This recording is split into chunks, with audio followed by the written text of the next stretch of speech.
bisa mendengarkan firman Tuhan. Hamba-Mu juga boleh menyampaikan firman Tuhan, biar firman ini tertanam dalam hati kami yang subur Tuhan. Apapun yang kami kerjakan Tuhan Yesus, di rumah maupun di tempat ini Tuhan, biar penuh dengan kemuliaan Tuhan. Biar jemaat-Mu yang mendengar boleh merasakan hadirat Allah di tempat mereka Tuhan. Terpuji nama-Mu Tuhan Yesus. Hamba-Mu siap untuk melayani Engkau dengan firman. Puji nama-Mu Tuhan. Haleluya. Amin. Halo, shalom Bapak Ibu yang kasih dalam Tuhan yang ada di rumah. Shalom. Ada sukacita. Saya harapkan Bapak Ibu tetap bersukacita, tidak kehilangan sukacitanya. Karena masa-masa saat ini memang masa-masa yang boleh dikatakan sulit, tetapi tergantung cara kita memandangnya. Makanya untuk khotbah saya pada hari ini adalah tentang bagaimana kita menjaga diri kita, diri kita itu dalam menghadapi krisis. Apa yang harus kita jaga dalam menghadapi krisis? Itu adalah tema khotbah saya pada hari ini. Apa yang harus kita jaga pada saat kita menghadapi krisis? Oke. Yang pertama yang harus kita jaga adalah kepercayaan kita kepada Tuhan. Kenapa itu begitu penting Bapak Ibu? Karena Matius 8 ayat 23-27 saya bacakan. Lalu Yesus naik ke dalam perahu dan murid-muridnya pun mengikutinya. Matius 8 ayat 23-27. Sekonyong-konyongnya mengamuklah angin ribut di danau itu sehingga perahu itu ditimbus gelombang, tetapi Yesus tidur. Maka datanglah murid-muridnya membangunkan dia, katanya, Tuhan, tolonglah, kita binasa. Ia berkata kepada mereka, mengapa kamu takut, kamu yang kurang percaya? Lalu bangunlah Yesus menghadik angin dan danau itu. Maka danau itu menjadi teduh sekali. Dan heranlah orang-orang itu, katanya, orang apakah dia ini sehingga angin dan danau pun taat kepadanya. Nah, ketika Tuhan tertidur Bapak Ibu, lalu datang angin badai menerpa Tuhan dan juga murid-muridnya di atas perahu. Ketika angin badai menerpa, murid-muridnya sudah panik. Terjadi suatu kehebohan mungkin, wah Tuhan tidur, kita ini selamat atau enggak? Nah, ketika murid-muridnya sudah habis akal, tidak tahu harus bagaimana di tengah laut, di tengah danau, mereka coba membangunkan Tuhan. Dan yang saya heran adalah pertama kali respon Tuhan ketika bangun bukan menghardik angin dan danau itu menjadi tenang, bukan. Tapi yang dia tanyakan adalah, mengapa engkau tidak percaya?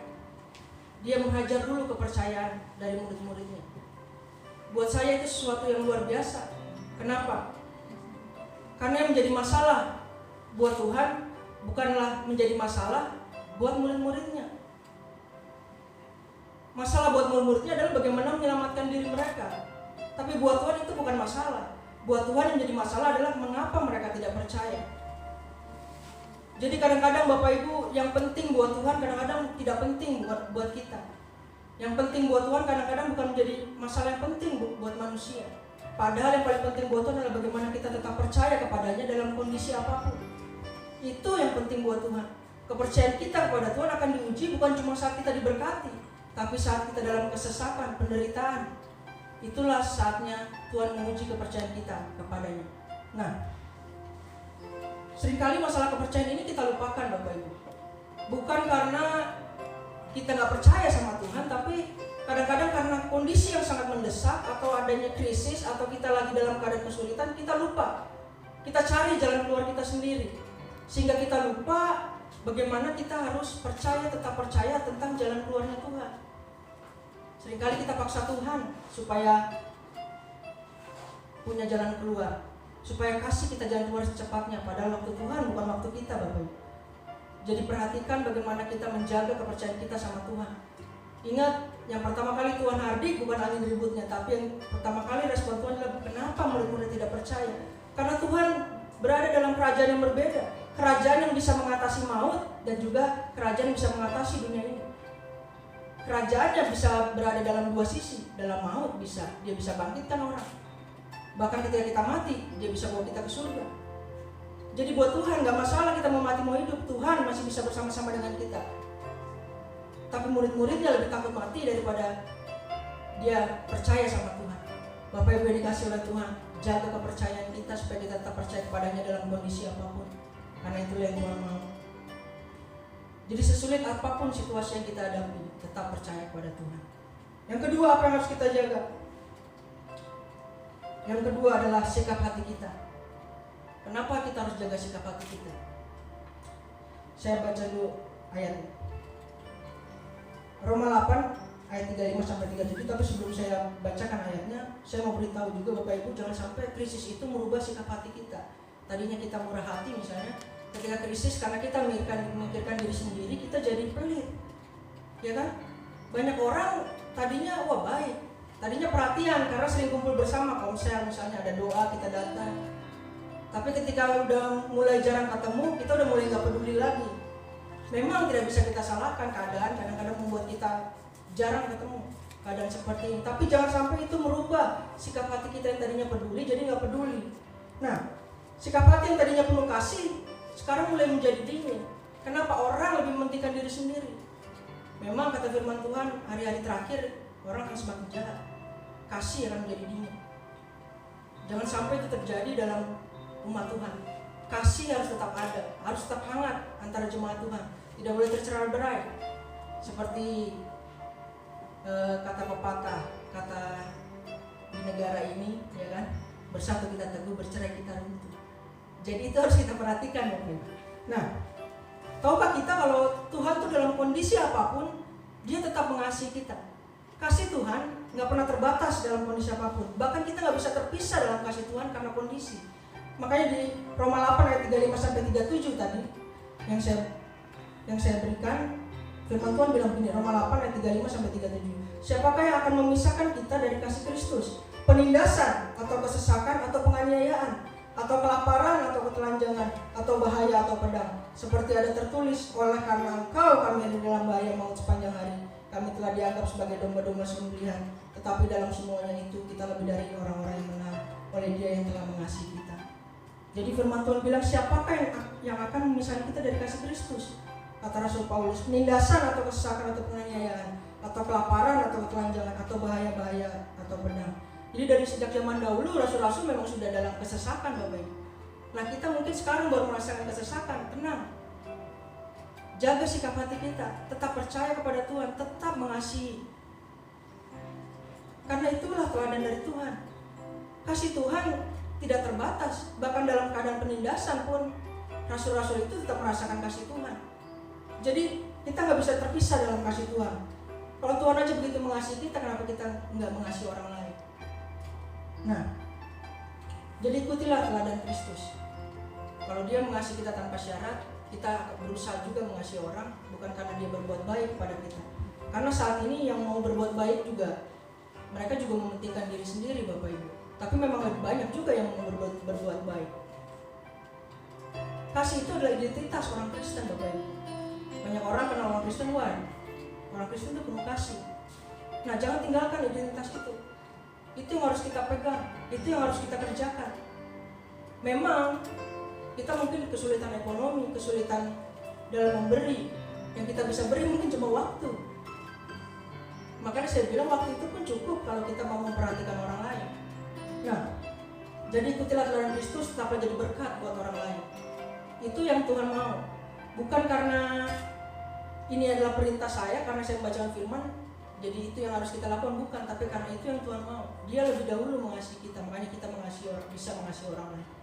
Jadi jangan sampai sikap hati kita berubah karena krisis.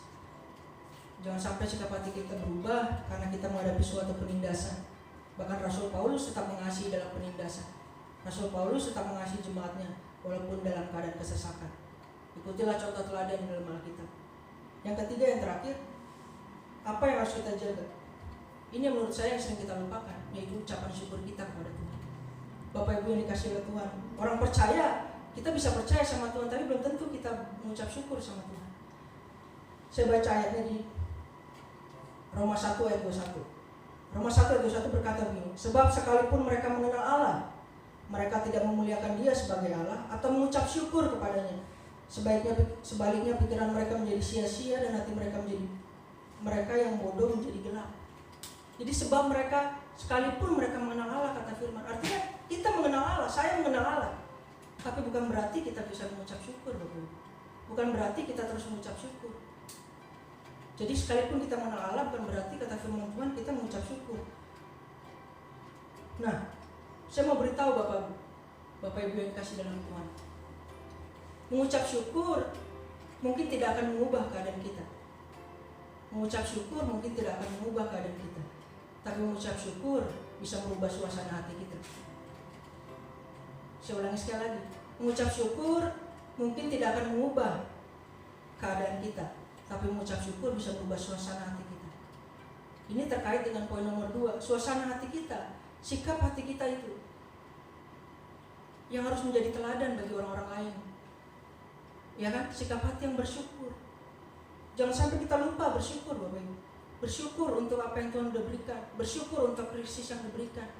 Kadang-kadang di Alkitab kita bisa kenal orang dari suatu masalah yang dihadapi. Kita bisa kenal Musa karena ada suatu masalah yang dihadapi. Kita bisa kenal Abraham karena dia bisa melewati masalah yang dihadapi. Berarti kita bisa mengenal siapa orang itu dari masalah yang dihadapi. Kalau nggak ada masalah, hidupnya tenang-tenang aja, bagaimana kita bisa mengenal Musa dan juga Abraham? Bagaimana kita bisa mengenal Daud kalau tidak ada masalah dengan Goliat? Justru karena ada masalah, Tuhan mau angkat orang-orang yang dipercaya, orang-orang yang percaya kepadanya, untuk supaya menjadi berkat bagi orang lain. Bapak Ibu yang dikasihi oleh Tuhan, ada 3 hal yang harus kita jaga. Ini menurut dari doa saya, ada 3 hal. Mungkin akan ada lebih, Bapak Ibu. Menurut Bapak Ibu mungkin bisa ada 4, 5 yang harus kita jaga. Tapi yang paling penting adalah kepercayaan kita bersama Tuhan.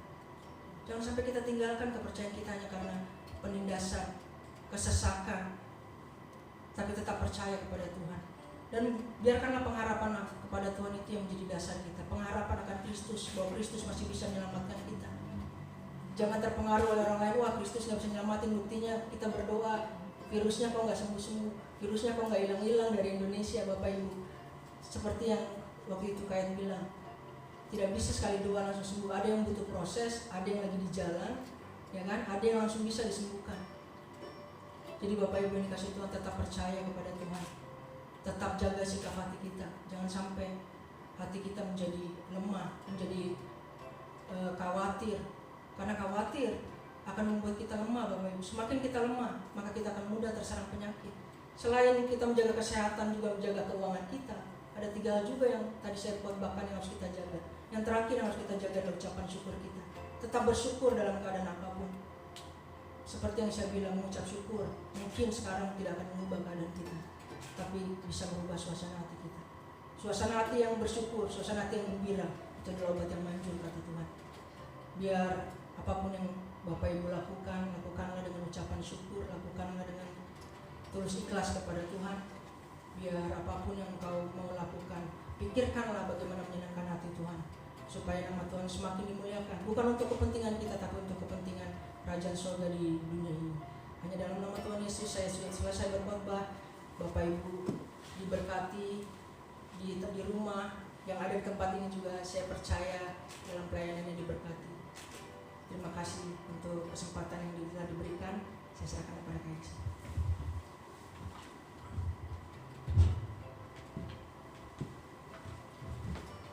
Saudara diberkati semuanya.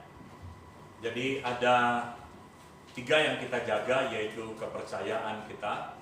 Saya sudah share di hari Jumat, percaya bahwa Allah ada, percaya bahwa Allah berkuasa, percaya bahwa Allah sanggup menjawab doamu.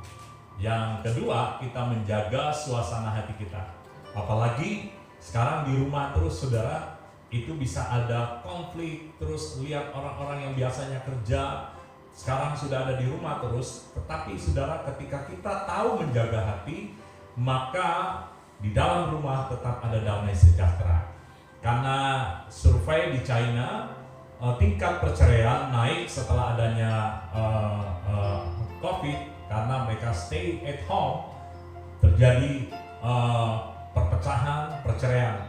Nah, kita yang percaya kepada Tuhan, justru semakin kita ada di rumah, semakin ada anggur baru yang tercurah bagi kita. Dan yang ketiga adalah kita menjaga supaya mulut kita terus mengucap syukur kepada Tuhan. Saudara diberkati semuanya. Kita nyanyikan pujian Lebih Dari Nafasku Ya Aba. Lebih dari nafasku Bapa, ku kasih-Mu Bapa, berjalan di sampingku Bapa, seumur hidupku. Lebih dari nafasku, lebih dari nafasku Bapa, ku perlukan kasih-Mu Bapa. Peganglah tanganku ya Bapa, untuk selamanya. Saya percaya firman Allah ini bukan kebetulan.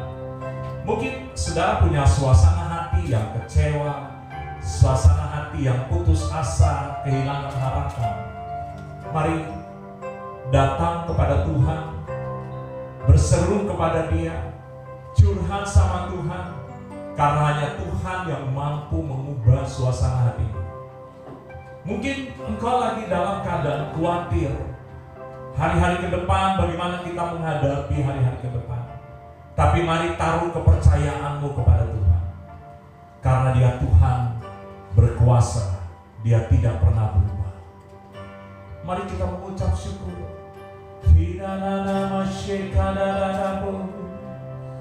Terima kasih Bapa, kami menyembah-Mu, kami tinggikan Engkau Allah Bapa. Oh, percayalah Dia Tuhan mengasihi engkau, Dia Tuhan cinta dengan engkau, Dia Tuhan mengerti apa yang menjadi keadaan hatimu. Mungkin engkau dikecewakan, engkau dalam suasana hati lagi galau hari-hari ini, tapi serahkanlah kepada Tuhan. Dia Allah yang sanggup memulihkan hati. Bapa di surga, di dalam nama Tuhan Yesus, hamba-Mu berdoa di dalam nama Yesus.